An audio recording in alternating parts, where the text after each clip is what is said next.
In college, I became a guide for football recruits and their families, just to get behind the scenes of our nationally known program. In communication courses, I became a reporter and have interviewed, among others, an All-American, a quarterback, and some of the most recognized coaches in college sports. I'll never know what it's like to be 7 feet tall, but the height that helped Solomon play basketball isn't always an advantage off the court. With a strong season underway, Drew Kittleson is ready to leave the boys behind for the weekend and join the men in the Masters at Augusta. During home games, you'll find plenty of animals right here. Kim may be far from the beaches of Jamaica and other comforts of home. The biggest question facing the coaching staff now is who will play behind the plate. Florida State's big man on campus is back on the court. Solomon Alabi, FSU's 7'1" center, was forced to the bench last season with a stress fracture. This year, he's healthy and using his height to help the men's basketball team gain defensive power. It's always good, with your pressing, and if you're full court pressing, or if you're playing zone defense, to have the big hand in the back to cover up for some of the mistakes you make. Solomon has shown he can provide the big hand FSU needs. Coach Hamilton also likes Alabi's attitude. Well, he has such a competitive spirit. He's hungry for knowledge. He's like a sponge. He's a coachable youngster that is eager just to contribute. Even at over 7 feet tall, it's easy to fit in on a basketball court. Off the hardwood, it's another story. Solomon usually orders his clothes and size 18 shoes online. Fortunately, getting team gear isn't an issue. He really isn't a problem because Nike has done such a great job with their research and development and feedback from other equipment people that their basketball line is actually completely different from any other line they do. I know for us normal-sized people, Solomon is really big, but in the world of basketball, it's not unusual to have 7-foot players anymore. I'll never know what it's like to be 7 feet tall, but the height that helps Solomon play basketball isn't always an advantage off the court. It's like the height attracts a lot of attention, but I don't know if it's a good thing, but it's like when I'm around small people, they just like try to ask me questions and see how my life is being tall and my bed, how I take a shower and stuff. That's all I face when I'm around.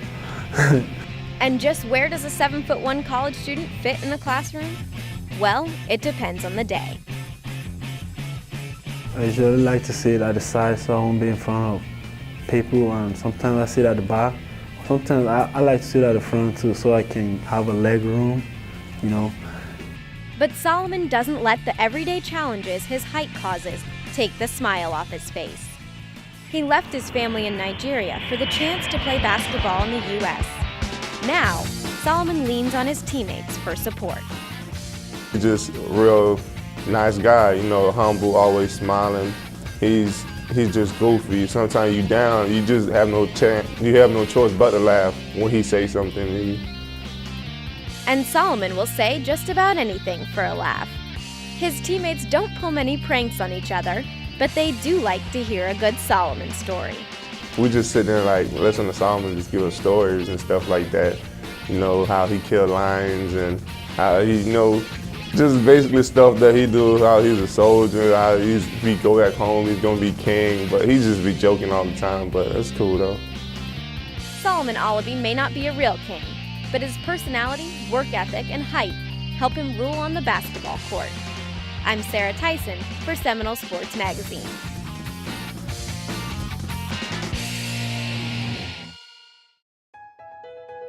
Most Florida State fans wait until the fall to think about football. The real diehards, 36,000 of them, showed up April 4th to watch the 2009 spring game and get a glimpse of FSU's future on the football field. The young starting lineup was the talk of the town last season, but for Coach Jimbo Fisher, a player's age isn't everything. Actually, we're still young as heck, but here's the thing, they've all played. So we're young in age, but we've had a little bit of experience, which helps tremendously, and you can see that carry over into spring ball. Redshirt junior Christian Ponder is ready to take on the starting quarterback role for the second season in a row. I feel a lot more comfortable. Everything has slowed down, the game has slowed down, and I know what coach expects of me, and going this spring gave me a lot more confidence in what I'm doing right now. Ponder's settled into his position so much, he's not afraid to point out when Coach Fisher makes a mistake. He even corrects me sometimes if I say a little part of the play wrong, and he's starting to finish my sentences when I say things and things like that. You see a lot different guy now. Florida State's football team took to the practice field nearly a month ago, but the annual Garnet and Gold game is the first time for the fans to see their Noles in 2009.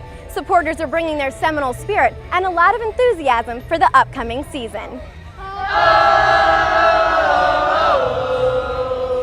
We gotta fight, fight, fight for FSU. We gotta scalp them Seminoles. We gotta win this game. So rolling down to make those goals. For FSU is on the warpath now. Point at the battles and she's great. We'll fight, fight, fight, fight to victory. I don't know the word. Seminoles of Florida State.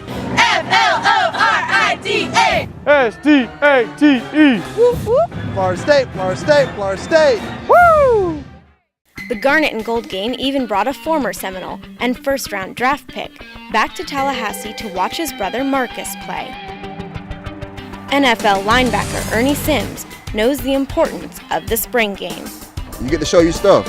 You get to show the fans and show the coaches what you can do under the lights. Defensive coordinator Mickey Andrews hoped to see the players on his side of the ball show their skills and work as a united front. We're looking to see 11 people get together and play like a first-team defense with some consistency. Play a little tougher than we have all year, play a little meaner, a little smarter, and then play together, As a group, I'd say we need to be a lot more enthusiastic on the field. I mean, for the whole defense as a unit, we just need to get them up and just play with a lot of intensity. The sophomore linebacker did just that.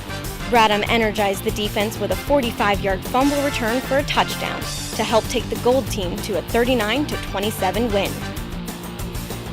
Ponder admitted the spring game brings out some friendly competition between the offense and defense. A lot of times, I think offense carries a chip on the shoulder because Florida State's looked at as this defensive team, but it's still our team, and we still got to play together as a team. I mean, sometimes it gets heated because it's intense. It's an intense game. With the added experience of spring practice, players are making steps in the right direction. I think you see it up front and our defensive ends and linemen, our defensive tackles, and you see signs of it, in the secondary. I think the offensive line is doing a good job. And as a team, I can see it really starting to come together. Under the watchful eye of head coach Bobby Bowden and his coaching staff, the Seminoles hope to have old and new stars shining when September rolls around. I'm Sarah Tyson for Seminole Sports Magazine.